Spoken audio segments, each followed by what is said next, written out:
తీసుకెళ్ళి లోపలికి రా అంటే నాకు యోగ్యత లేదు, నువ్వు లోపలికి వెళ్ళు అని చెప్తుంది. లోపలికి వెళ్ళాక పరమాత్ముడు ఏమయ్యా మళ్ళీ ఎందుకు వచ్చావు? ఏం లేదండి, భూతాన్ని మీకు వెనక్కి ఇచ్చేయడానికి వచ్చాను, నా పని అయిపోయినది, నా కండిషన్ కాదు కదా, నేను భూతాన్ని వెనక్కి తీసుకోను అంటాడు ఆయన. లేదు లేదు లేదు, ఇప్పుడు మీరు తీసుకోపోతే నా పరిస్థితి అంటే బయటికి వెళ్తే తినేస్తుంది, అది నాకు మీరు దానికి దారి చూపించాలి అంటాడు.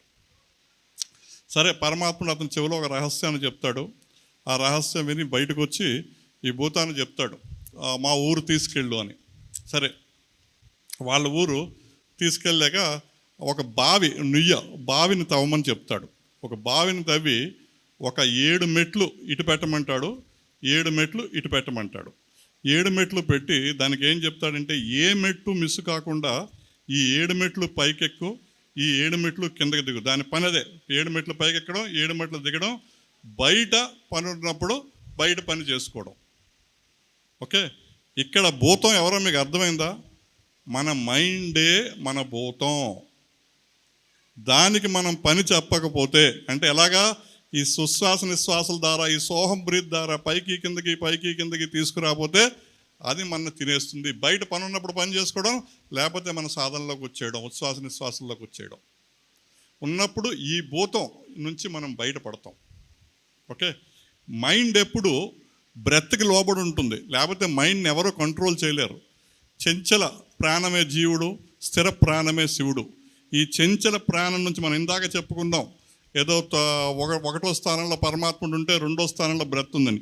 ఎప్పుడైతే ఈ బ్రెత్ను పట్టుకున్నామో, జ్ఞానేంద్రియాలు కర్మేంద్రియాలు అన్నీ కంట్రోల్ చేసి మనం సమాధి అంటే సమయంలో బంధింపబడే స్టేజ్కి వెళ్తాం. మన సమయంలో, బయట సమయంలో కాదు. బయట సమయం మంది కాదు, మన సమయమే మంది. ఇప్పుడు మన సమయం లేనప్పుడు బయట సమయం ఉన్నా లేకపోయినా మనకేముంది? మన సమయం మన ఉచ్ఛ్వాస నిశ్వాసాల మధ్యనే ఉంది. మనం బయటికి వెళ్ళి బయట సమయంతో మనకి పని లేదు. ఎప్పుడైతే మీరు ఈ సమయంలో ఉన్నారో, ఈ ఉచ్ఛ్వాస నిశ్వాసంలో ఉన్నారో, మీరు కాలానికి అతీతంగా వెళ్తున్నారు.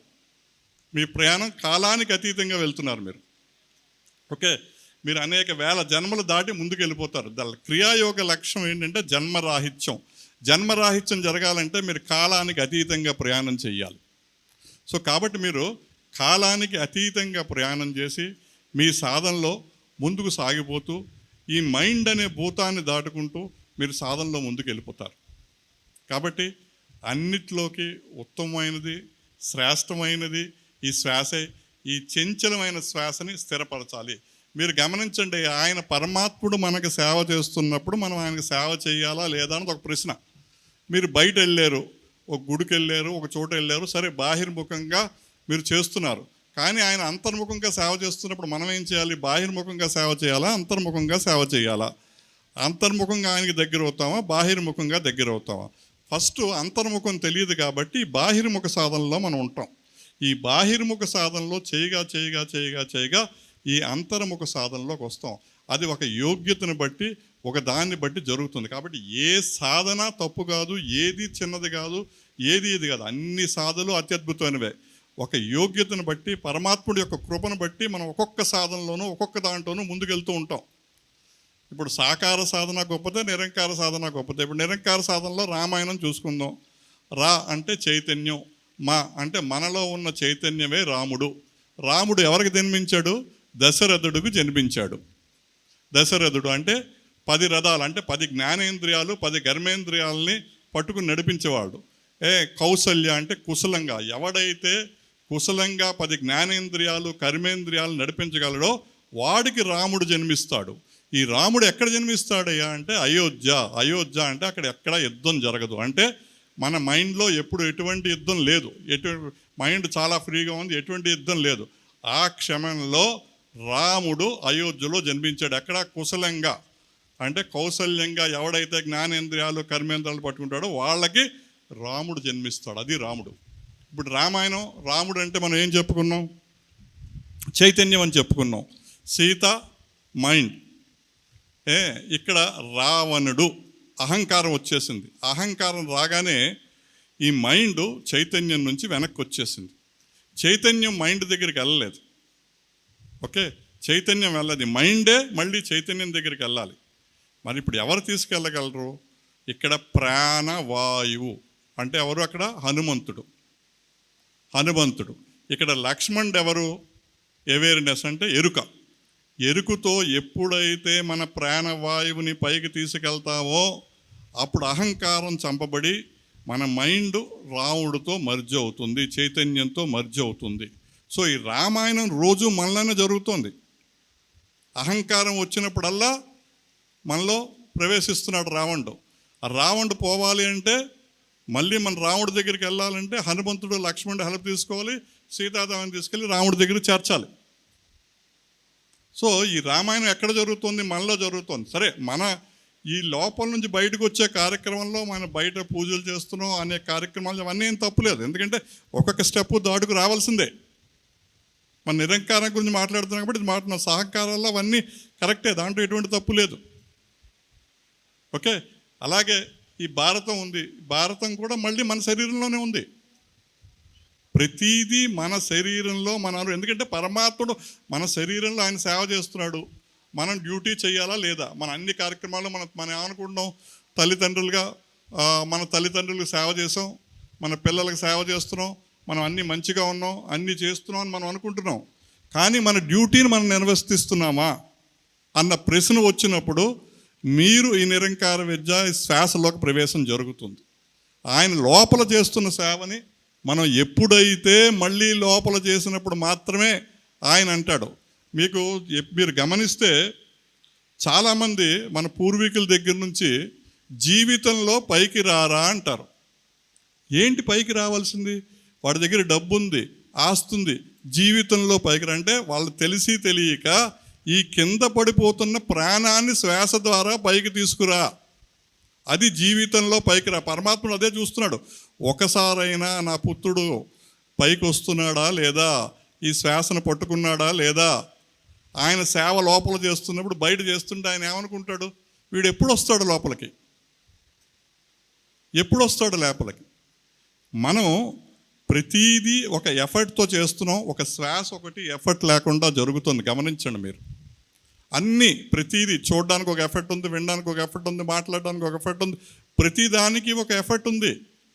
దీనికి ఎటువంటి ఎఫర్టు లేకుండా పరమాత్ముడు మనకు సేవ చేస్తారు. 21,600 సార్లు చేస్తున్నారు.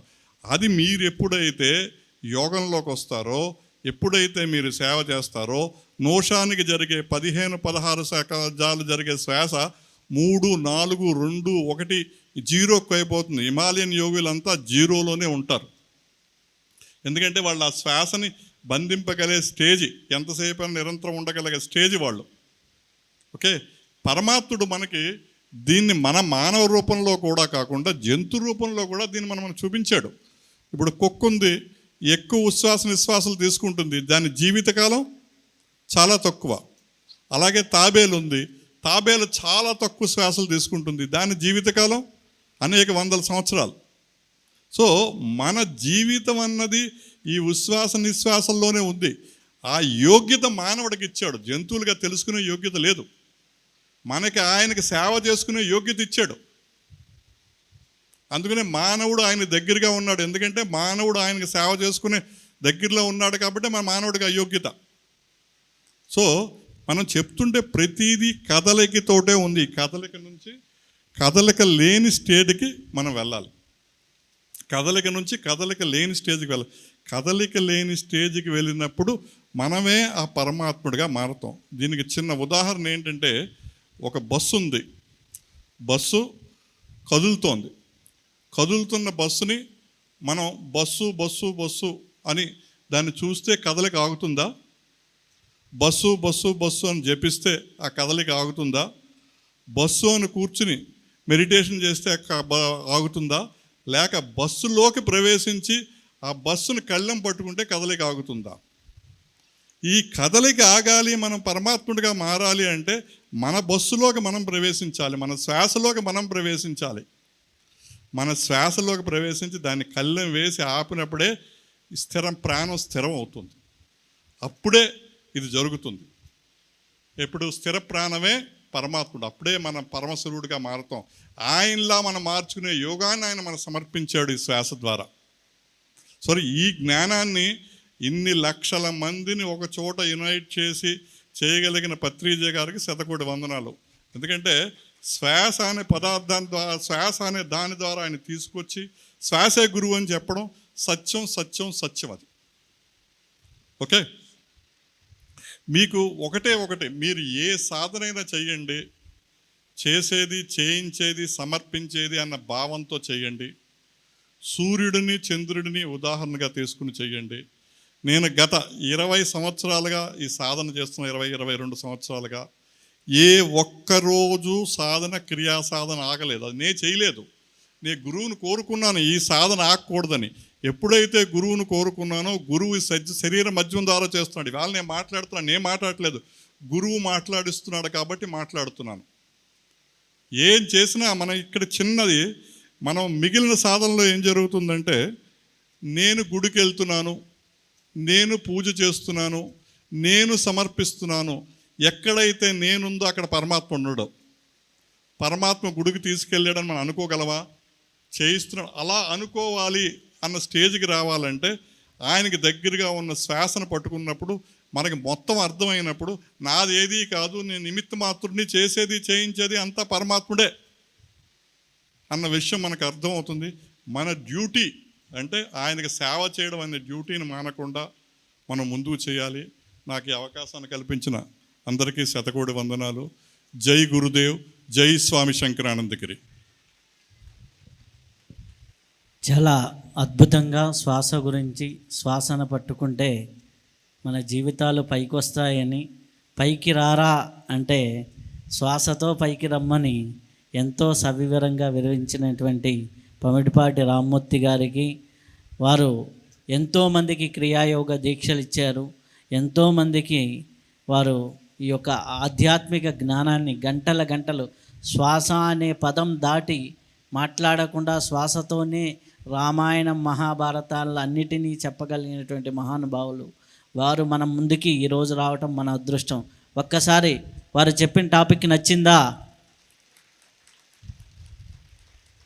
ఇప్పుడు మరొకరు సింధు మాతాజీ గారు, వారి యొక్క జ్ఞానాన్ని, వారి యొక్క జ్ఞానగంగా ప్రవాహాన్ని మనకు అందించవలసిందిగా కోరుచున్నాం. ఓం శ్రీ గురుభ్యో నమః. ఓం శ్రీ మాత్రే నమః. నేను ఇంత చిన్న వయసులో భద్రకాళి పీఠాన్ని అనేది స్థాపించడానికి కారణం నాకు వచ్చిన అనుభవాలు అన్నమాట. నాకు వచ్చిన ఎక్స్పీరియన్స్ల వల్ల నేను నిజం ఏంటి, అసలు వాస్తవం ఏంటనేది తెలుసుకోవడం జరిగింది. అన్నిటికన్నా ఏదైతే ఇంపార్టెంటో, అన్నిటికన్నా ఏదైతే ఉన్నతమైందో అల్టిమేట్ని నేను పట్టుకోవాలనుకున్నాను. కాబట్టి నాకు మానసిక సంతృప్తి, ఆత్మ సంతృప్తి అనేది కాళీ పీఠంలో, కాళీ ఉపాసనలో దొరికింది. కాబట్టి భద్రకాళి పీఠాన్ని అనేది స్థాపించడం జరిగింది. బ్రహ్మశ్రీ పితామహ పత్రిజీ గారు ఈ విధంగా పిరమిడ్ని స్థాపించి ఈరోజు కొన్ని వేల మందికి ఈ విధంగా ఒక సోల్స్ని ఎలివేట్ చేయడం అన్నది, మానసిక స్థాయి మనుషులకి అధమం నుంచి ఉన్నత స్థితికి చేరుకునేలా చేయడం అనేది ఏం సామాన్యమైన విషయం కాదు. మామూలుగా ఒక సూపర్ సోల్ మాత్రమే ఈ విధంగా చేయగలదు. కాబట్టి బ్రహ్మశ్రీ పితామహ పత్రిజీ గారికి నా యొక్క ధన్యవాదాలు తెలియజేస్తున్నాను. ఆయన ఆత్మకి శాంతి కూడా చేకూరాలని కోరుకుంటున్నాను. ఒక మనిషి తన గురించే కాకుండా చుట్టూ ఉన్న సమాజం గురించి ఆలోచించడం అనేది చాలా ఉన్నతమైనటువంటి చర్య అన్నమాట. ఈ జనరేషన్, ఈ కలియుగంలో ఒక మనిషి తన కుటుంబం గురించి ఆలోచించడమే చాలా ఎక్కువ. సమాజం గురించి ఆలోచించి ఈరోజు ఇన్ని బ్రాంచ్లు అనేది స్టార్ట్ చేసి ఎన్నో సోల్స్ని ఎలివేట్ చేయడం నిస్వార్థ బుద్ధితో అనేది కేవలం ఒక పరమాత్మ స్థితిలో ఉన్న వ్యక్తికి మాత్రమే అది సాధ్యపడుతుంది. కాబట్టి ఆయన నా దృష్టిలో చాలా గొప్ప వ్యక్తి. ఇంకా నేను పీఠాన్ని స్థాపించడం వరకు వస్తే, నేను ఎంఎస్సి కంప్యూటర్ సైన్స్ చదివి జాబ్ చేసే సమయంలో నేను ఒక సాఫ్ట్వేర్ ఇంజనీర్ని. నాకు అక్కడ జాబ్ విషయంలో నాకు మానసిక సంతృప్తి అనేది, ఆత్మ సంతృప్తి అనేది కలగలేదు. ఒక సిస్టమ్ ముందర నేను ఒక సిస్టమ్ అయ్యానేమో అని అనిపించింది. నా జీవితానికి కారణం ఏంటి, నేను ఎందుకు జన్మ తీసుకున్నాను అనేటువంటి ఆలోచనలు ఉండేవన్నమాట. సర్వసాధారణంగా నాకు చిన్న వయసులో ఎందుకు ఇటువంటి స్థితి, మానసిక స్థితి కలిగిందంటే, మా తాతల తాంత్రికులు వామాచార ఉపాసకులు అన్నమాట. వాళ్ళ భద్రకాళి ఆలయాన్ని అనేది పూజలు చేయడం, తాంత్రిక ఉపాసనలు చేయడం అనేది చేసేవాళ్ళు. నా తల్లి శ్రీ విద్యా ఉపాసకురాలు. ఆ జీన్స్ వల్ల నాలో అందరి అమ్మాయిల కంటే కూడా కొంచెం విభిన్నంగా ఆలోచించడం అనేది నాకు అలవాటైంది. నేను చిన్నతనం నుంచే మా గ్రామంలో ఉన్నటువంటి ఆలయానికి వెళ్ళడం, అక్కడ కొన్ని ఎక్స్పీరియన్స్లు పొందడం అనేది జరిగింది. నేను 10th క్లాస్ ఉన్న సమయంలో నాకు ఒక గొప్ప వెలుగు అనేది 18 చేతులతో దర్శనం ఇవ్వడం జరిగింది. ఆ దర్శనం తర్వాత నా ఆలోచన విధానం, నేను సమాజాన్ని చూసే విధానం అనేది పూర్తిగా మారిపోయింది. ప్రతి ఒక్కరి జీవితంలో తాను ఎందుకు జన్మ తీసుకున్నాడో తెలుసుకోవడానికి గురువు దగ్గరికి వెళ్తారు. గురువు దగ్గరికి వెళ్ళినప్పుడు ఆ పరమాత్మ స్థితిని అనేది తెలుసుకోవడం జరుగుతుంది. కానీ నా జీవితంలో నా కౌమార దశ అనేది స్టార్ట్ అయినప్పుడే నేను ఒక గొప్ప వెలుగుని, కాంతి శరీరాలని చూడగలిగాను. ఆ చూడటం వల్ల సాధారణమైన అమ్మాయిలకు ఉన్నటువంటి మానసిక స్థితి కన్నా నా స్థితి చాలా విభిన్నంగా ఉండడం అనేది జరిగింది. కాబట్టి నేను వాస్తవాన్ని గ్రహించాను చిన్న వయసులోనే. అందుకే ఈ మార్గంలోకి రావడం అనేది జరిగింది. పూర్తిగా అమ్మవారి దర్శనం అనేది కాంతి రూపంలో జరిగింది. వాస్తవాన్ని నేను చూడగలిగాను కాబట్టి నాకే ఎందుకు ఈ విధంగా జరిగిందని నేను వెతుక్కోవడం ప్రారంభించాను. అంటే నాలో నేను అంతర్ముఖం అవ్వడానికి ప్రారంభించాను. నేను మంత్ర సాధన విధానం ద్వారా, తంత్ర విధానం ద్వారా యూనివర్స్లో ఉన్న స్పిరిట్స్తో కావచ్చు, సూక్ష్మ శరీరాలతో కావచ్చు, ఎలా కనెక్ట్ అవ్వచ్చు అనే విధానం మీద చాలా తాంత్రిక రీసెర్చ్లు అనేది చేయడం జరిగింది. చనిపోయిన వ్యక్తులు చాలా స్పిరిట్స్ అనేవి, మనం ఉన్నది ఇప్పుడు బోబి 3D వరల్డ్ అన్నమాట. ప్రేతాత్మలు కావచ్చు, మనిషి చనిపోయిన తర్వాత ఉన్నటువంటి స్పిరిట్స్ కావచ్చు, దివ్యాత్మలు కావచ్చు, దివ్య శరీరాలు కావచ్చు, సూక్ష్మ శరీర రూపంలో ఉన్నటువంటి గురువులు కావచ్చు, వీళ్ళతో మనం కాంటాక్ట్ అవ్వగలమా అటువంటి ఆలోచనలు నాకు వచ్చేవి. ఎందుకంటే నేను చేసింది కాళీ ఉపాసన కాబట్టి, కాళీ లయకారిణి కాబట్టి, అమ్మవారి మంత్ర విధానం, మంత్రోపాసన చేసిన సమయంలో శరీరం లేనటువంటి సూక్ష్మ శరీరాలతో, ఆస్ట్రల్ వరల్డ్లో ఉన్న శరీరాలతో నేను కాంటాక్ట్ అవ్వగలిగాను. ఎందుకంటే కాళీ ఉపాసనలో ఉన్నటువంటి ప్రత్యేకత ఏంటంటే దివ్యలోకాల్లో ఉన్నటువంటి సూక్ష్మ శరీరాలని ఆకర్షించవచ్చు, వాటితో కనెక్ట్ అవ్వచ్చు, మాట్లాడచ్చు, ఎదుటి వ్యక్తి మీద ఆవాహన చేయొచ్చు కూడా. కాబట్టి ఇవన్నీ నేను ఓన్గా ఎక్స్పీరియన్స్ అయ్యాను, చేయగలిగాను. కాబట్టి నాకు ఇంకా ఎక్కువ బూస్టింగ్ వచ్చింది. అంటే నిజంగా ఇలాంటివి ఉన్నాయి. మన పూర్వీకులు, ఋషులు, మునులు, తాంత్రికులు, ఇటువంటి అధర్వణ వేదాన్ని అనేది కనిపెట్టినటువంటి గొప్ప గొప్ప పండితులు, ఉపాసకులు అనేది ఇవన్నీ నిజాలే అని నాకు వాస్తవ రూపంలోకి వచ్చింది. కాబట్టి నేను అధర్వణ వేదాన్ని అనేది అధ్యయనం చేయడం, చూడడం జరిగింది. రుద్రయామల తంత్రం అనే విధానంలో తంత్రం అంటే మీనింగ్ ఏంటంటే తన ఆత్మని పరమాత్మ దాకా విస్తరింపజేసుకోవటం అన్నమాట. ఆత్మని పరమాత్మ దాకా విస్తరింపజేసుకోవడంలో అనేక తాంత్రిక విధానాలు ఉన్నాయి. తంత్రం అంటే ఒక టెక్నిక్, పవర్ని ఉపయోగించి మనిషి తన ఆత్మని ఎలా వృద్ధిలోకి తీసుకోవచ్చు అనేటువంటి ప్రక్రియ. చాలామంది ధ్యాన స్థితిలోకి వెళ్ళడం ఎలా అనే దాని మీద కాన్సన్ట్రేట్ చేస్తూ ఉంటారు. నిజానికి ధ్యానం అనేది సహజంగా సిద్ధించేటటువంటి ఒక ప్రక్రియ. దానంతట అది సిద్ధించాలి. మనం దేనికి ప్రయత్నం చేయకూడదు. మన శరీరంలో ఉన్నటువంటి అరిషడ్ వర్గాలను జయించినప్పుడు, అరిషడ్ వర్గాలు అనేది మన కంట్రోల్లోకి మనం తెచ్చుకున్నప్పుడు సహజంగా ధ్యాన స్థితి అనేది సిద్ధిస్తుంది. ప్రత్యేకంగా మనం ప్రయత్నించాల్సినది ఏది ఉండదు. దేవతా దర్శనాలు కావచ్చు, సూపర్ న్యాచురల్ పవర్స్ కావచ్చు, కొన్ని దివ్య శక్తులు కావచ్చు, మనంతటా మనం ప్రయత్నించాల్సిన అవసరం లేదు. నిజానికి మనకున్నటువంటి అరిషడ్ వర్గాలని మనం అదుపులోకి తెచ్చుకున్నప్పుడు నిజంగానే మనిషికి కొన్ని దివ్యశక్తులు అనేది అనుభూతిలోకి వస్తాయి. చాలామందికి జాగృత, స్వప్న, సుషుప్తి అవస్థలు అంటారు. ధ్యాన స్థితిలో కావచ్చు, నిద్రపోతున్న సమయంలో కావచ్చు, ఎక్కడికో వెళ్ళినట్టు, ఎవరినో కలిసినట్టు. ముఖ్యంగా పిరమిడ్ ధ్యానం చేసే వాళ్ళకి చాలామందికి యాస్ట్రల్ ట్రావెల్ అనే సబ్జెక్టు తెలిసే ఉంటుంది. బాగా ధ్యాన స్థితిలో ఉన్న వాళ్ళకి కొన్ని సూక్ష్మ శరీరాలని కనెక్ట్ అవ్వచ్చు, దివ్యలోకాలని చూడొచ్చు కూడా. కానీ మన ఆత్మకి శక్తి ఉండాలి.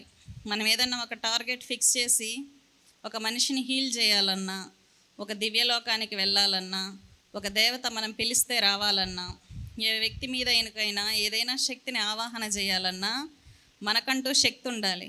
ఆ శక్తే మంత్రం అన్నమాట. మంత్ర విధానం ద్వారా ఎప్పుడైతే మనం సహజంగా శక్తిని పొందుతామో, శరీరానికి ఆహారం అనేది ఎలాంటిదో మంత్రం అనేది మనిషికి అటువంటిది. పాజిటివ్ ఎనర్జీని ఎక్కువగా ఇవ్వగలదు మంత్రం. మంత్ర విధానంలో శక్తిని పొందినప్పుడు దివ్య దర్శనాలు అనేవి జరుగుతాయి. ధ్యాన విధానంలో ఎదుటి వ్యక్తికి బాగు చేయడం కానీ, దేవతా దర్శనాలు కానీ, చనిపోయిన వ్యక్తులతో కాంటాక్ట్ అవ్వడం కానీ, దివ్య పురుషులతో కాంటాక్ట్ అవ్వడం కానీ, ఇటువంటి విషయాలన్నీ మన ఆత్మకి శక్తి ఉన్నప్పుడు జరుగుతుంది. మన ఆత్మకి శక్తి ఎలా వస్తుంది? మన సత్కర్మలు ఆచరించినప్పుడు, ధర్మాన్ని పాటించినప్పుడు మన ఆత్మ అనేది శక్తివంతంగా పవిత్రంగా తయారవుతుంది. మనం వదిలించుకోవాల్సింది చాలా ఉంటాయి అరిషడ్ వర్గాలలో. ఈర్ష, అసూయ, ద్వేషాలు, ఇటువంటి ఫీలింగ్స్, ఎమోషన్స్ ఉన్న వ్యక్తులకి ఆత్మ పవిత్రత అనేది చాలా కష్టం. ఎంత ధ్యాన విధానంలో మనం అనుకుంటున్నా కూడా ఉన్నత స్థితికి అనేది ఆత్మ వెళ్ళాలంటే ధ్యాన స్థితిలో మన ఆత్మ అనేది శక్తివంతంగా ఉండాలి. హాస్టల్ ట్రావెల్ చేయాలన్నా, వేరే వ్యక్తికి హెల్ప్ చేయాలన్నా మన ఆత్మ ఎప్పుడు శక్తివంతంగా ఉంటుంది? మన శరీరం ఎందుకు దివ్యత్వంతో వెలిగిపోతూ ఉంటుందంటే, కామానికి, మోహానికి, లోభానికి కానీ, మతమాశ్చర్యాలకు కానీ ఎప్పుడు అతీతంగా ఉంటామో అపవిత్రమైన శక్తి అనేది మన ఆత్మలో నిండి మన ఆత్మ ఉన్నత స్థితికి వెళ్ళి దివ్యలోకాల్లోకి వెళ్ళడం, దేవతా దర్శనాలు పొందడం, సిద్ధ గురువుల్ని కాంటాక్ట్ అవ్వడం అనేది జరుగుతుంది. ఉదాహరణకి నాకు ఒక్కసారి మహావతార్ బాబాజీని చూడాలనిపించింది ధ్యాన స్థితిలో. నేను చూడగలిగాను కూడా. మంత్రం అనేది ఏంటంటే ఒక రేడియోలో సిగ్నల్ లాంటిది. ట్యూన్ మార్చుకున్నప్పుడు ఆ లోకానికి మనం కనెక్ట్ అవ్వచ్చు అన్నమాట. గాయత్రి మంత్రం చేసుకున్నప్పుడు 24th ప్లేన్ గాయత్రి మంత్రం అతి ఉన్నతమైన స్థితి. గురువులు మనకు చాలా దగ్గరగా 4D వరల్డ్లోనే ఉంటారు కాబట్టి మహావతార్ బాబాజీని నేను దర్శనం చేయాలనుకున్నప్పుడు సిద్ధగురు మంత్రాన్ని జపం చేశాను. స్వామివారు నాకు దర్శనం ఇచ్చింది. చాలా యువకుడి లాంటి శరీరంతో ఆయన దర్శనం ఇచ్చాడు. ఆయన్ని చూడంగానే నేను ఈయన చాలా అందంగా ఉన్నారు అన్నటువంటి అనుభూతిని పొందాను అన్నమాట. వెంటనే ఆయన నువ్వు మార్చుకోవాల్సినవి చాలా ఉన్నాయి అన్నీ అదృశ్యమైపోయారు. అంటే మనం శరీరంలో శక్తి పెంచుకున్నా కూడా ఒక సిద్ధ పురుషుల్ని కాంటాక్ట్ అవ్వాలి అంటే మనకున్నటువంటి లోభమోహ మదమాశ్చర్యాలన్నిటినీ కంట్రోల్ చేసుకోవాల్సి ఉంటుంది. మనం ఎమోషన్స్తో ఉన్నప్పుడు ధ్యానం సిద్ధించిన, మనం యాస్ట్రల్ ట్రావెల్ చేయగలిగిన, మన సూక్ష్మ శరీరంలో ఈ జన్మతః వాసనలు అనేది ఉన్నప్పుడు మన సూక్ష్మ శరీరం అనేది ఉన్నత స్థితికి ఎప్పుడు వెళ్ళదన్నమాట. కాబట్టి మనం ఎప్పుడైతే మన ఎమోషన్స్ని మనం కంట్రోల్లో పెట్టుకొని మనం ఎమోషన్స్ కంట్రోల్కి మనకు వెళ్ళకుండా ఉత్తమ స్థితికి, ఉత్తమమైన ఆలోచనలు కలిగి ఉంటాము, అప్పుడు ఖచ్చితంగా దివ్యశక్తులు అనేది ఆత్మ పొందడం జరుగుతుంది. ధ్యాన స్థితి అనేది ఆటోమేటిక్గా సిద్ధించేటువంటి ప్రక్రియ. మనం వదిలించుకోవాల్సిన నెగిటివిటీని చాలా వదిలించుకోవాల్సి ఉంటుంది. చాలామంది పక్కింటోళ్ళు బాగుండకూడదు, ఎదురింటోళ్ళు బాగుండకూడదు, మనమే బాగుండాలి, ఇటువంటి మనస్తత్వం ఉన్న వాళ్ళు కూడా జీవితంలో ఎప్పటికీ పైకి ఎదగలేరు. వాళ్ళకి ధ్యానం సిద్ధించినా కూడా ఇటువంటి ఆలోచనల వల్ల, నెగిటివ్ థాట్స్ వల్ల వాళ్ళకు ఉన్నటువంటి పాపం సులభమే కానీ చాలా ఈజీగా వెళ్ళిపోతుంది. మన కోపాన్ని ఎప్పుడైతే మనం కంట్రోల్ చేసుకుంటూ ఉంటామో, మోహాన్ని, కోరికలను ఎప్పుడు కంట్రోల్ చేసుకుంటూ ఉంటామో, అప్పుడు మనలో ఉన్న ఆత్మశక్తి అనేది ఉన్నత స్థితికి చేరుకోవడం జరుగుతుంది. కాబట్టి మనలో ఉన్నటువంటి అరిషడ్ వర్గాలని మనం అదుపులో పెట్టుకొని మానసికమైనటువంటి పవిత్రతను మనం ఎప్పుడైతే కలిగి ఉంటామో మన ఆత్మ చైతన్యవంతమై మన ఆరా చాలా ఎక్కువగా పెరుగుతుందన్నమాట. మనకు బుద్ధి మారినంత వరకు సిద్ధి కలగదు. కాబట్టి ఎప్పుడు మనం బాగుండాలి, మన చుట్టూ ఉన్న వాళ్ళు బాగుండాలి అనుకోవాలి. చాలామంది పూజలు చేస్తూ ఉంటారు, నన్ను అడుగుతూ ఉంటారు, అమ్మ మేము చాలా ధ్యానం చేసాం, పూజలు చేసాం, యజ్ఞాలు చేసాం, లక్షలు ఖర్చు పెట్టి మాకు రిజల్ట్ రావట్లేదు అని. చాలామంది యజ్ఞాలు పూజలు చేసే సమయంలో చేసేటటువంటి దానాలు బ్రాహ్మణులకి ఇచ్చేవి అనవసరంగా వీళ్ళకి ఇంత డబ్బులు ఖర్చు పెట్టాలా అని భావిస్తూ హోమాలు చేయించుకుంటూ ఉంటారు. నమ్మకం లేకుండా పూజలు చేయించుకుంటూ ఉంటారు, అవుతుందో అవ్వదో అని. నమ్మకం లేకుండా అవుతుందో అవ్వదో అని మంత్రదీక్షలు తీసుకుంటూ ఉంటారు. నమ్మకం లేనప్పుడు ఏది జరగదన్నమాట. ఎన్ని లక్షలు ఖర్చు పెట్టి పూజలు జరిగినా దేవుడికే పరీక్ష పెట్టినప్పుడు మనం పొందేది అది ఇక్కడ ఏది ఉండదు. కాబట్టి తనను తాను ఎప్పుడు నమ్ముకుంటాడో, తన గురువును తాను ఎప్పుడు నమ్ముతాడో ఖచ్చితంగా వృద్ధిలోకి రావడం అనేది జరుగుతుంది. ఇప్పుడు ద్రౌపదీదేవి వస్త్రాభరణ సమయంలో ద్రౌపదీదేవి గోవింద గోవింద అని తన చీరను పట్టుకొని తను చాలాసార్లు అరిచిందన్నమాట. అప్పటిదాకా శ్రీకృష్ణ పరమాత్మ రాలేదు. ఎప్పుడైతే చీర వదిలేసి గోవింద అని 2 చేతులు పైకెత్తిందో అప్పుడే ఆ శ్రీకృష్ణ పరమాత్మ చీరలు వదిలాడన్నమాట ఆ మానాన్ని రక్షించడం కోసం. కాబట్టి ఎప్పుడైతే మనం పరమాత్మ యందు పూర్తి శరణాగతి పొందుంటామో, పూర్తిగా ఆయన పరమాత్మ పాదాలు కానీ పరమాత్మ స్వరూపమైన గురువు పాదాలు కానీ పూర్తిగా పట్టుకుంటామో అప్పుడే మనం ఆత్మ అనేది ఉన్నత స్థితికి వెళ్ళడం జరుగుతుంది. నిజానికి మనం దేవతల్ని దర్శించవచ్చు, మాట్లాడచ్చు కూడా. కానీ మన ఆత్మ అనేది చాలా పవిత్రమైనది, శక్తివంతమైనది అయి ఉండాలి. మనం సిద్ధ గురువులను కూడా దర్శించవచ్చు, శరీరం లేనటువంటి గురువులను కూడా దర్శనం చేసుకొని వాళ్ళతో కాన్వర్జేషన్స్ చేయొచ్చు. వాటికి కొన్ని ప్రక్రియలు ఉంటాయి. వాటిని మంత్రం ద్వారా పొందడం అనేది వాళ్ళ సిగ్నల్ని, వాళ్ళున్న లోకాలని క్యాప్చర్ చేయడం లాంటిది. కాబట్టి మీరు ఉన్నత స్థితికి వెళ్ళాలంటే మొట్టమొదటగా మానసిక పవిత్రతను అనేది అలవర్చుకోండి.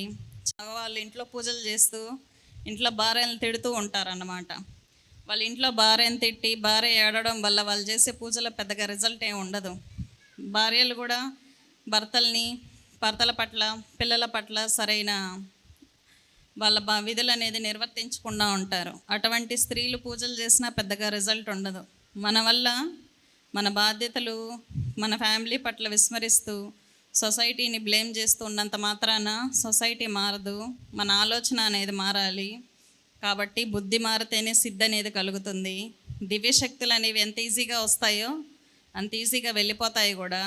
ఒకరిని చూసి మనం ఈర్ష అసూయ చెందినప్పుడు కూడా మన శరీరంలో ఉన్న శక్తి వెంటనే వెళ్ళిపోతుంది. మనం ఎక్కువగా కోపం తెచ్చుకోవడం అనేది మనమే నరకం అనేది అనుభవించుకోవడం లాంటిది. ఎక్కువగా కోపం వస్తే మన శరీరమే మండుతుంది. అదే నరకం, ప్రత్యేకమైన నరకం అనేది ఏది ఉండదు. కాబట్టి అరిషడ్ వర్గాలకు మనం ఎప్పుడైతే అదుపులోకి తెచ్చుకొని శక్తిని ఊర్ధ్వ స్థితికి చేర్చుకుంటామో సహజంగా ధ్యానం అనేది సిద్ధిస్తుంది. ధ్యాన స్థితిలోకి వెళ్ళినప్పుడు మనకి ఎరుక అనేది ఉండాలి. ఎరుక అనేది లేనప్పుడు ధ్యానం సిద్ధించిన వృధానే అవుతుంది. మంత్రం లేకుండా మనము ధ్యానం చేయడం అనేది ఒక బావిలోకి దూకినట్టే. అంటే ఏ మూలకైనా వెళ్ళచ్చు. మంత్రం ద్వారా ధ్యాన స్థితిలోకి వెళ్ళడం అనేది ఒక బావిలో దిగుతున్నప్పుడు ఒక దారాన్ని ఆధారం చేసుకొని ఏ విధంగా అయితే బావిలోకి దిగుతామో మంత్రం కూడా అలాంటిది. మనం మంత్ర ప్రక్రియ ద్వారా ధ్యాన స్థితిలోకి వెళ్ళిన, ధ్యానం ద్వారా వెళ్ళిన, క్రియాయోగం ద్వారా వెళ్ళిన, యోగం ద్వారా వెళ్ళిన వెళ్ళేది ఒకే పాయింట్కి. ఒక ఇంటికి 10 ద్వారాలు ఉన్నట్టు, 10 దారులు ఉన్నట్టు మోక్షస్థితి ధ్యానస్థితి పొందడానికి 10 మార్గాలు ఉంటాయి. మనం ఏ దారిలో వెళ్ళినా వెళ్ళేది ఆ పరమాత్మను చేరుకోవటానికి. ఎవరికి నచ్చిన దారిలో వాళ్ళు వెళ్ళడం మంచిది. సేవ కూడా చాలా ఉన్నతమైంది. చాలామంది వృద్ధులకు సేవ చేస్తూ ఉంటారు, దానివల్ల కూడా పాజిటివ్ ఎనర్జీ పొందొచ్చు. టెంపుల్స్లో సేవ చేస్తూ ఉంటారు, వాళ్ళకు కూడా శక్తి అనేది లభిస్తుంది. పెద్దలకు సేవ చేసినా కూడా శక్తి లభిస్తుంది. కాబట్టి సేవ ద్వారా ఆంజనేయ స్వామి తరించాడు, కీర్తనల ద్వారా అన్నమాచార్య తరించాడు. కాబట్టి ఒక పాజిటివ్ ఎనర్జీని పొందడం అనేది అనేక రకాలుగా ఉంటుంది. ధ్యానం ద్వారానే కాదు, సేవ ద్వారా, భక్తి ద్వారా, కీర్తనల ద్వారా, తంత్ర మార్గం ద్వారా, మంత్ర మార్గం ద్వారా, యోగం ద్వారా చాలా రకాలుగా మనం ధ్యాన స్థితిలోకి అనేది వెళ్ళచ్చు. కానీ అరిషడ్ వర్గాలకు మనం ఎప్పుడైతే లోబడి ఉంటామో అప్పుడు ఉన్నత స్థితికి వెళ్ళడం అనేది చాలా కష్టం. ఒకవేళ ధ్యానం సిద్ధించినా ఆ శక్తి మనకున్న అటువంటి ఎమోషన్స్ వల్ల వెంటనే వెళ్ళిపోతుంది. మీరు ఆత్మని పవిత్రం చేసుకోవడం అనేది చాలా ఇంపార్టెంట్. కాబట్టి మీరు పవిత్రంగా ఉండి మీరు ఆనంద స్థితిని పొందాలని కోరుకుంటున్నాను. స్వస్తి. ఎవరు ఏ సాధనా మార్గంలో ఉన్నా చివరికి చేరేది ఒకే పాయింట్కి. వీరేమో శ్వాసతో చాలా సులభంగా వెళ్ళవచ్చు, హైవే మార్గం అన్నారు. వీరేమో శ్వాసతో పాటు కొన్ని యోగాల ద్వారా కొన్ని లబ్ధి పొందుతూ త్వరగా వెళ్ళొచ్చు అని చెప్పారు.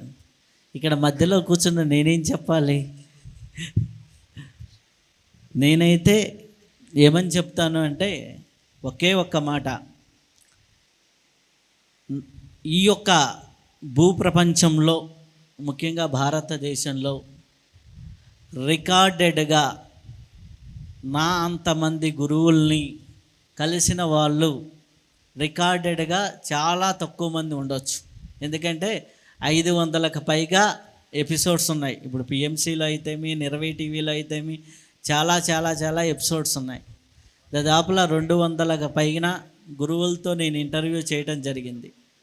వారందరితో కలిపినప్పుడు ఒకటి మంత్రయోగం మీద చేశాను, తంత్రయోగం మీద చేశాను, ధ్యాన యోగం మీద చేశాను, క్రియాయోగం మీద చేశాను.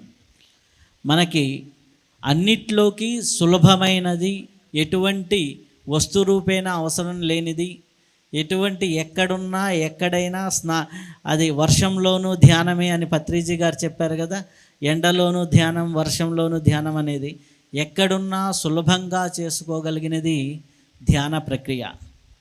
ఇంకొకటి, ఎక్కడికి వెళ్ళినా అది అక్కడ ధనంతో కూడుకొని ఉన్నదో లేకపోతే ఇంకొక రకంగానే కూడుకొని ఉన్నది, కానీ అది లేకుండా ఉచితంగా ఇన్ని వేల మందిని, ఇన్ని లక్షల మందిని ఒక తాటిపైకి తీసుకురావటం అనేది అది పత్రిజీ గారికే సాధ్యపడింది. అది అలాంటి మహానుభావుడి టైంలో మనం ఉన్నామంటే మనకి ఎంత అదృష్టమో. నేను కరెక్ట్గా వారితో సహచర్యంగా 13 సంవత్సరాలు 2009లో వారితో పరిచయం అయింది. 2022 నాటి వరకు వారితో కలిసి ఉండటం, ఎన్నో అంశాలు, ఎంతోమంది ఎన్నో పుస్తకాల్లో దొరకని విషయాల్ని వారితో నేర్చుకోవడం జరిగింది. ముఖ్యంగా ధ్యాన మహాచక్రాలకైతే ఉదయాన్నే సార్తో కలిసి చేసే టిఫిన్ అందరూ వేల మంది ధ్యానం స్టేజీకి ముందర చేస్తూ ఉంటే 6-6:30కి సార్తో కలిసి టిఫిన్ చేస్తూ ఏ న్యూస్ పేపర్లో ఎలా న్యూస్ వచ్చిందో అని పంచుకునే విషయాల దగ్గర నుంచి పత్రి సార్తో నాకు ప్రతి ఒక్కటి కూడా వారితో తీపిని జ్ఞాపకమే. అలాగే 2012లో ఏమి చూసి వారు నన్ను స్టేజీ మీదకి పిలిచి ఈ గురువుల్ని చూసుకోమని చెప్పారో అది తెలియదు. వారు ఎప్పుడైతే గురువుల్ని చూసుకోమని 2012లో చెప్పారో అప్పటి నుంచి అప్పటి వరకు నేను నలుగురు ముందర మాట్లాడాలంటే వణుకుతూ మాట్లాడేవాడిని. ఆ రోజున ఒక 20-30 వేల మంది స్టేజీ మీద ఉన్నారు, మైక్ ఇచ్చి మాట్లాడమని చెప్పారు. అది ఒక గురువు ఇచ్చే ప్రోత్సాహం వల్ల ఆ రోజు నుంచి నాకు మాట్లాడడం మీద భయం అనేది పోయింది ఆ రోజు. ఆ తర్వాత గురువులతో కూర్చొని ఇట్లా సరదాగా కూర్చొని మాట్లాడడం, అప్పుడు దాకా గురువు అంటే ఒక భయం ఉండేది, భయం కాదు అనేసి ఆ తర్వాత ఇంటర్వ్యూస్ చేయటం, మీరే అక్కడి నుంచి నేను ఏం చేస్తున్నాను అనేది అందరికీ తెలుసు. కాబట్టి ఇలా ఒక గురువు ఒక మనిషిని పైకి లేపగలిగితే, పైకి లాగాలనుకుంటే ఆటోమేటిక్గా ఎక్కడికైనా తీసుకెళ్ళగలడు. ఎక్కడ కనిగిరి, ఎక్కడ ప్రకాశం జిల్లా, అక్కడి నుంచి వచ్చి ఈ హైదరాబాద్ వచ్చి ఇన్ని వేల మందిని ఇంటర్వ్యూ చేయటం ఏంటి, హైదరాబాద్లో ఒక ఉద్యోగం దొరికితే చాలు అని వచ్చిన నాకు ఈరోజు ఒక 7గురికి నేనే జీతం ఇచ్చే స్థితికి ఎదగడము అంటే అది ఒక ధ్యానం వల్ల సాధ్యం అవుతుంది. ఎందుకంటే ఆ మానసిక స్థితి వికసించాలి అంటే, నేను ఇంతే సంపాదించగలను అంటే అంతే అవుతుంది, నా జీవితం ఇంతే అనుకుంటే ఇంతే అవుతుంది. ఆ జీవితం ఇంత కాదు, నా జీవితం ఎంతో ఉంది, నా ఆత్మశక్తి ఎంతో ఉంది. ఇప్పుడు అమ్మ చెప్పారు నా ఆత్మశక్తి ఎంతో ఉంది అనేసి, ఆత్మశక్తి ఎంతో ఉంది అని తెలుసుకుంటే ఉండాలి. ఇప్పుడు అమ్మ చెప్పిన దాంట్లో కాళికా ఉపాసన గురించి చెప్పారు. కాళికా ఉపాసనలో కాళికా అమ్మవారు సాధన చేయడం వేరు, వచ్చి కాళికా అమ్మవారిని ఎదురుగా నిలబడితే హ్యాండిల్ చేయడం చాలా కష్టం, అది కూడా తెలియాలి. అంతటి ఆత్మశక్తి ఉందా? కాళికా అమ్మవారిని ముందుకు వచ్చి నిలబడ్డప్పుడు దానితో ఆ అమ్మవారితో మాట్లాడే శక్తి మీకుందా? ఆ శక్తి రావాలి అంటే మన ఆత్మకి ఎంతో సాధన అవసరం. చాలామంది ఈజీగా చెప్పేస్తారు నేను హాస్టల్ ట్రావెల్ చేసేస్తాను. హాస్టల్ ట్రావెల్ అంటే శరీరం నుంచి ఎప్పుడైతే సోల్ బయటకు వస్తుందో, బయటకు వచ్చినప్పుడు అది మరణమా ట్రావెలా అనేది అర్థం కాక గిలగిలా కొట్టుకున్న సందర్భాలు ఎన్నో ఉంటాయి. అంటే అది ఫిజికల్గా ఎక్స్పీరియన్స్ అయిన వాళ్ళకి తెలుస్తుంది. బయటికి రాగానే అబ్బో నేను బయటకు వచ్చేసాను, మళ్ళీ బుడెక్కిన లోపలికి వస్తాం, మళ్ళీ ఒక రూమ్ బయటికి వెళ్ళి మళ్ళీ లోపలికి దిగుతాం, మళ్ళీ కొద్ది దూరం వెళ్తే మళ్ళీ భయం వేస్తుంది, మళ్ళీ లోపలికి వస్తాం. అలా అలా తర్వాత ట్రావెల్ చేయటం అనేది, స్వప్నంలో ఎన్నో ప్రదేశాలకు వెళ్ళటం అనేది, ఎన్నో గురువుల్ని దర్శనం అనేది జరుగుతుంది. ఫస్ట్లో అది ఒక రకంగా ఉంటుంది. ఆ తర్వాత అది కూడా అవసరం లేదు, మనకు అవసరమైనప్పుడు మన గురువులే మనకు దర్శనమిస్తారు, మనకు అవసరమైనప్పుడు మనకి గైడ్లైన్స్ వస్తుంది అనేది ఉంటుంది. ఎప్పుడైతే నీ శక్తి పెరుగుతుందో ఈ ప్రపంచం మొత్తం చిన్నదవుతుంది. ఫర్ ఎగ్జాంపుల్ చెప్తాను, ఇక్కడ కూర్చొని ఇంతమందిని చూడొచ్చు, ఇక్కడ ఉన్న 400-500 మందిని. అదే అక్కడ కూర్చుంటే ఇక్కడ కూర్చోలేవు. అదే ఎయిరెల్ వీలోకి వెళ్ళి ఒక డ్రోన్ కెమెరాలో నుంచి మొత్తం చూస్తే ఈ గ్రౌండ్ మొత్తం చూడొచ్చు. అదే హెలికాప్టర్లో నుంచి చూస్తే సిటీ మొత్తం చూడొచ్చు.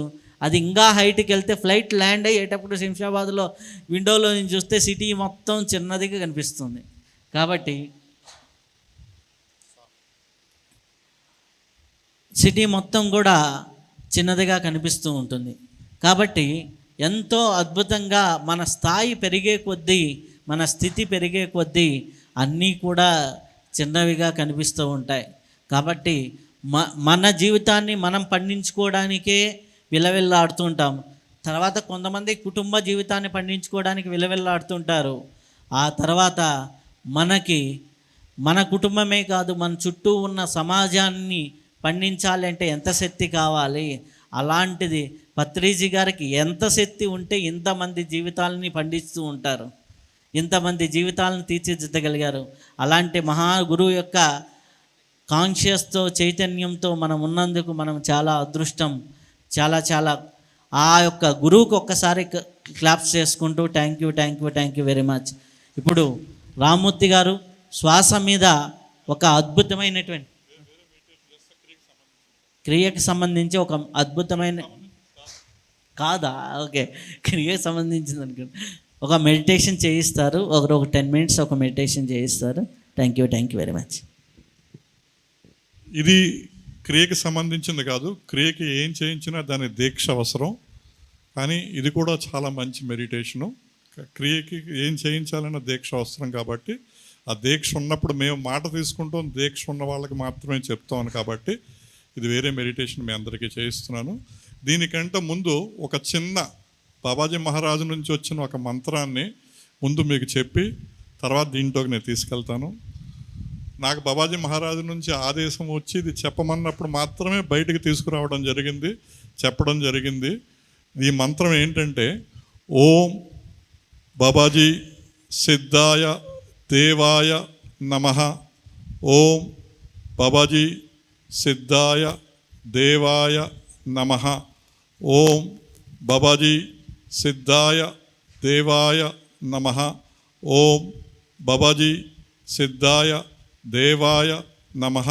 ఓం బాబాజీ సిద్ధాయ దేవాయ నమః. అందరూ కళ్ళు మూసుకోండి.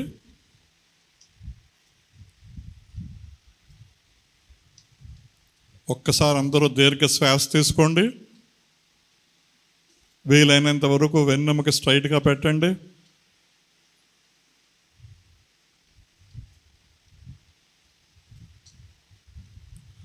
తల పైభాగం, మెదడు, చుట్టూ ప్రతి అణువులోనూ పరమాత్మ స్వరూపాన్ని చూస్తున్నాం. ఈ పరమాత్మ స్వరూపం ఆనందంతో, చైతన్యంతో నిండి ఉంది. ప్రతి అణువు ఆరోగ్యంగా, ఆనందంగా ఉంది.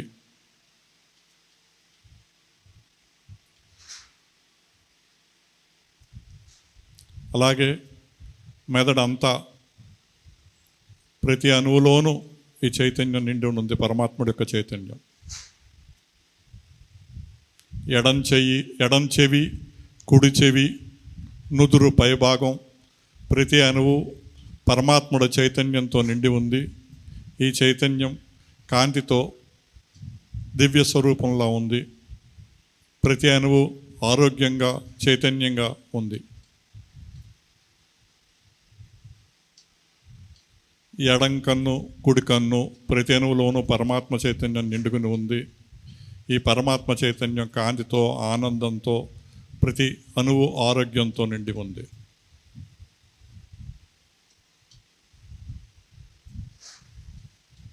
ముక్కు, ప్రతి అణువులోనూ పరమాత్మ చైతన్యం నిండుకుని ఉంది.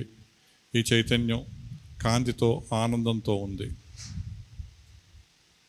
పై పెదవి, కింద పెదవి, నోరు, పళ్ళు ప్రతి అణువులోనూ పరమాత్మ చైతన్యం నిండుకుని ఉంది. ఈ పరమాత్మ చైతన్యం ఆనందంతో కాంతితో నిండుకుని ఉంది.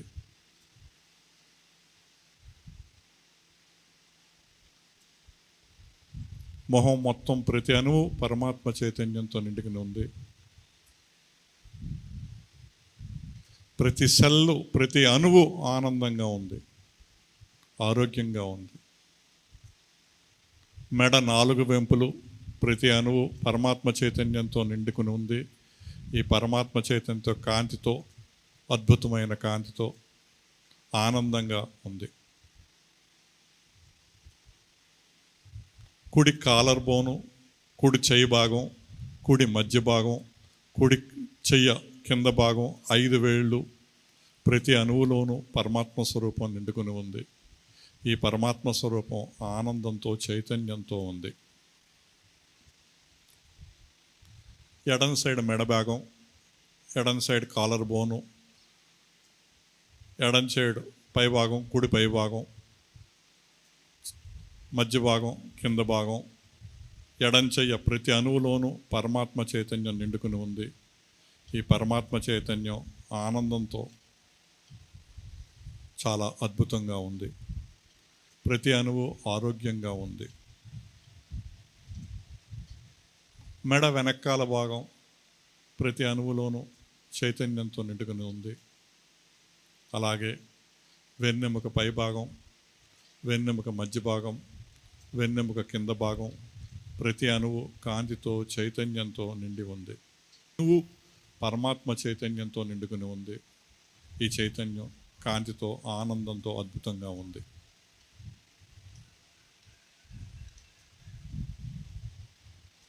అలాగే కంఠస్థలంలో ముందు భాగం, కంఠం, థైరాయిడ్ ప్రతి అణువులోనూ పరమాత్మతత్వం నిండుకుని ఉంది. ఈ పరమాత్మతత్వం చైతన్యంతో ఆనందంతో ఉంది. హృదయంలోనూ ఊపిరితిత్తుల్లోనూ ప్రతి అణువులోనూ పరమాత్మ చైతన్యం ఉంది.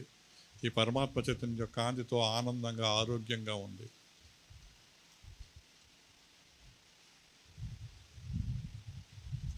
కడుపు, ఉదరం, పొట్ట ప్రతి అణువులోనూ పరమాత్మ చైతన్యం నిండుకుని ఉంది.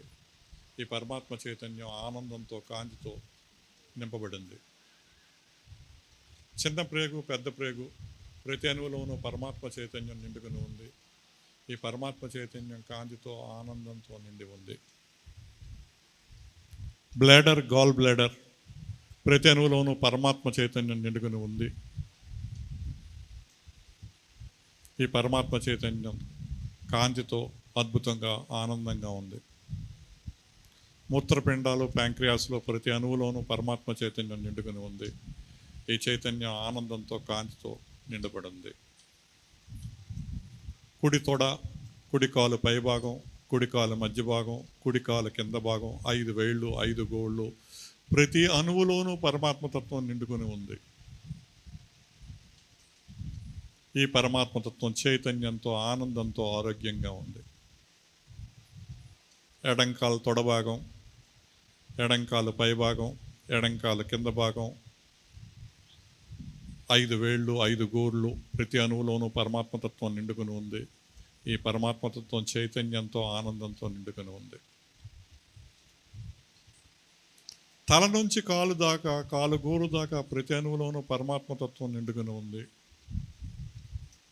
ప్రతి అణువులో ఆరోగ్యంగా ఉంది, ఆనందంగా ఉంది, కాంతిగా ఉంది. ఈ అణువులన్నీ కలిపి ఒక అణువుగా మారుతోంది. ఈ మారిన అణువు పరమాత్ముడు యొక్క అణువుగా లోకి కలపబడుతోంది. అదే చిదానంద రూపం. శివోహం, శివోహం, శివోహం. ఇప్పుడు మీరందరూ చిదానంద స్వరూపులు. ఇక్కడ చిదానందం తప్ప మరేదీ లేదు. శరీరం లేదు, మనసు లేదు, బుద్ధి లేదు, చక్రాలు లేవు, కోశాలు లేవు. శూన్యం తప్ప మరేదీ లేదు. చిదానంద రూపం. శివోహం, శివోహం, శివోహం. ఆ ధ్యాన స్థితిలో అలా ఉండిపోండి. Thank you. అందరికీ ధన్యవాదాలు. మీకు ఒక్క చిన్న విషయం చెప్పి ముగిస్తాను. మీరు ఎప్పుడు పరమాత్ముడి దగ్గరగా ఉండాలన్నప్పుడు ఏం కోరుకున్నా ఫస్ట్ సర్వే జనా సుఖినో భవంతు, లోకా సమస్తానా సుఖినో భవంతు, సర్వప్రాణి సర్వ జంతువునా సుఖినో భవంతు అని కోరుకోండి. అంటే అందరికీ మంచి జరగాలి అని ఎప్పుడైతే మనం కోరుకున్నామో ఆటోమేటిక్గా ఆ మంచి మనకు జరుగుతుంది. ఎందుకంటే విశ్వంలో మనం ఉన్నాం, మనలో కంట్రీ ఉంది, కంట్రీలో మన స్టేట్ ఉంది, స్టేట్లో మన ఇల్లు ఉంది, మన ఇంట్లో మనం ఉన్నాం. ఎప్పుడైతే మనం ఏమి పెద్ద చేసుకుని పరమాత్ముడు అందరి గురించి మంచి అడుగుతున్నామో ఆటోమేటిక్గా మన ఇంట్లో మంచి జరుగుతుంది. మీ అంతటా మీరు ఎప్పుడు మీ గురించి ఏం కోరుకోవద్దు, ప్రపంచంలో అందరికీ బాగుండాలని కోరుకున్నప్పుడు ఆటోమేటిక్గా అది మీకు వర్తిస్తుంది, మీకు జరుగుతుంది. ఈ సత్యాన్ని పాటించి చూడండి, మీకే తెలుస్తుంది. జై గురుదేవ్, జై స్వామి శంకరానందగిరి, ఓం బాబాజీ. ఈరోజు ఎలా ఉంది ఈ యొక్క కార్యక్రమం? ఇద్దరు గురువులతో చాలా అద్భుతంగా జరిగింది కదా. రేపు మళ్ళీ ఇదే సమయానికి 6 to 7 మళ్ళీ రోజుకి ఒక గురువుతో అద్భుతంగా ఈ యొక్క కార్యక్రమం అనేది సాగుతూనే ఉంటుంది. మన అదృష్టం ఈరోజు ఇద్దరు గురువులు రావటం, వారి సందేశాన్ని తీసుకోవటం. ప్రతిరోజు ఇదే సమయానికి మరి ఒక ఆధ్యాత్మిక సంస్థ నుంచి ఒక గురువు వస్తున్నారు. మరి వారి ప్రవచనాన్ని కూడా మనం ఆసక్తిగా విందాం. మరి వచ్చిన ఈ గురువుల్ని మన పిరమిడ్ స్పిరిచువల్ సొసైటీ మూమెంట్ తరపున సన్మానం చేసుకుందాం.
ఏడింటి నుంచి 8 వరకు ఈ కార్యక్రమం ఉంటుందండి.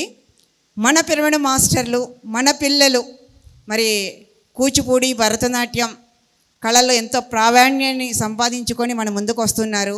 అలాగే ఇంకొక హాఫ్ అన్ అవరు మరి మన పిరమిడ్ ధ్యాన గీతాలతోటి ఉంటుందండి ప్రతిరోజు కార్యక్రమం. 8కి క్లోజ్ అవుతుంది. డిన్నర్ రెడీగా ఉంది. భోంచేసి మనం ఇల్లు దగ్గర అయితే ఇంటికి వెళ్ళిపోయి వద్దాం. ఇక్కడే అకామిడేషన్ అయితే ఇక్కడే ఉందాం. ఉదయం మళ్ళీ 5 గంటలకే ధ్యానం ఉంటుందండి, సామూహిక ధ్యానం. మరి మన చుట్టాలకి, మన ఫ్రెండ్స్కి, మన బంధువులకి అందరికీ ఈ విషయాన్ని తెలియచేసి అందరినీ ఈ కార్యక్రమానికి తీసుకురావాలి. ఎందుకోనంటే మనం ధ్యానం చెప్తూ ఉంటే ఎవరు వినరు. ఇది అలాగే చెప్తుందిలే, ధ్యానం చేస్తే ఏమొస్తుంది, ఇలా ఎన్నో సమస్యలు మనం ఎదుర్కొంటూ ఉన్నాం. వాళ్ళకి మనం ఏం చెప్పద్దు. నాంపల్లి ఎగ్జిబిషన్ గ్రౌండ్కి వెళ్ళొద్దాం రండి అని తీసుకురండి. వచ్చిన తరువాత ఈ ఎనర్జీకి, ఈ గ్రూప్కి ఆ కనెక్టివిటీ అన్నది వాళ్ళకే ఏర్పడుతుంది. కొత్త వాళ్ళందరినీ ఈ సామూహిక ధ్యానంలో కానీ ఈ శక్తి క్షేత్రానికి తీసుకొస్తే చాలు. వాళ్ళు ఇవాళ ధ్యానంలోకి వస్తారా, ఇంకో వారానికి వస్తారా, ఇంకో నెలకు వస్తారా, ఇంకో ఏడాదికి వస్తారా, లేదా ఇంకో జన్మకు వస్తారా, ఏ రోజుకి రావాలో ఆ రోజుకి వస్తారు. ఈరోజు ఈ సామూహిక ద్వారా వాళ్ళకి ఆధ్యాత్మిక ఒక లింక్ అన్నది ఏర్పడుతుంది, ఒక కనెక్టివిటీ అన్నది ఏర్పడుతుంది. దానికి మనం చెప్పే ఒక మాట ఆధారం అవుతుంది. కాబట్టి అందరికీ చెప్దాం. రావటం రాకపోవటం అన్నది వాళ్ళ ఇష్టం, చెప్పటం అన్నది మన ధర్మం. మరి మన చిన్నారులు రెడీగా ఉన్నారు. సంస్కృతి మరి బీబీఐలో గ్రాడ్యుయేషన్ అయ్యింది. దూరదర్శన్ నుండి బి గ్రేడ్ ఆర్టిస్ట్గా మరి కూచిపూడి డ్యాన్స్లో డిప్లొమా చేసింది. 2012లో రవీంద్ర భారతిలో రంగప్రవేశం చేసింది. గిన్నీస్ బుక్ ఆఫ్ రికార్డ్ మరి హోల్డర్గా 2 సంవత్సరాల క్రితం సంస్కృతి డ్యాన్స్ అకాడమీని స్టార్ట్ చేసి మరి నిత్యప్రియ నాట్య కౌముది అనే బిరుదులతో ఇప్పుడు ఎంతోమంది చిన్నారులకి డ్యాన్స్ నేర్పుతూ మరి ఈరోజు మన ముందుకు వచ్చింది. అన్నిటికన్నా ముందు చిన్నతనం నుంచి ధ్యానం చేస్తున్న మన పిరమిడ్ మాస్టర్, మన senior pyramid master Narendra Mudalkar గారి గారాల పుత్రిక మరి మన సంస్కృతి వేదిక మీదకి రెడీగా ఉంది, రావాల్సిందిగా కోరుకుంటున్నాం. Please welcome. 1 గంటకి భోజనం, మళ్ళీ 2:30 నుంచి 3 వరకు లోకల్ సింగర్స్, 3 నుంచి 4 వరకు పైమా కార్యక్రమాలు, 4 నుంచి 5 వరకు 2 ట్రస్టులు మరి 2 ఊర్ల నుంచి వస్తున్నారు. అలాగే మళ్ళీ 5 నుంచి 6 వరకు భగవద్గీత శ్లోకాలతో ధ్యానం ఉంటుంది. మరి 6 నుంచి 7 వరకు మరి ఒక ఆధ్యాత్మిక గురువు రాబోతున్నారు. 7 నుంచి 8 వరకు మరి ఒక కూచిపూడి నృత్యం, ఒక సెమీ క్లాసికల్ డ్యాన్స్ రేపు వాళ్ళు మన పిరమిడ్ మాస్టర్లే. ఇలా రేపటి కార్యక్రమం కూడా ఎంతో వైవిధ్యభరితంగా ఉండబోతుంది. మరి ఈ కార్యక్రమానికి కూడా అందరూ వచ్చి చక్కగా ధ్యానం చేసి కమ్మటి భోజనం చేసి ఎంతో జ్ఞానాన్ని పొంది మరి మనసుని ఆహ్లాదపరుచుకొని వెళ్తారని ఆశిస్తూ మరి మొదటి రోజు ఈ కార్యక్రమానికి ముగించుకుంటున్నాం మిత్రులారా. Thank you very much.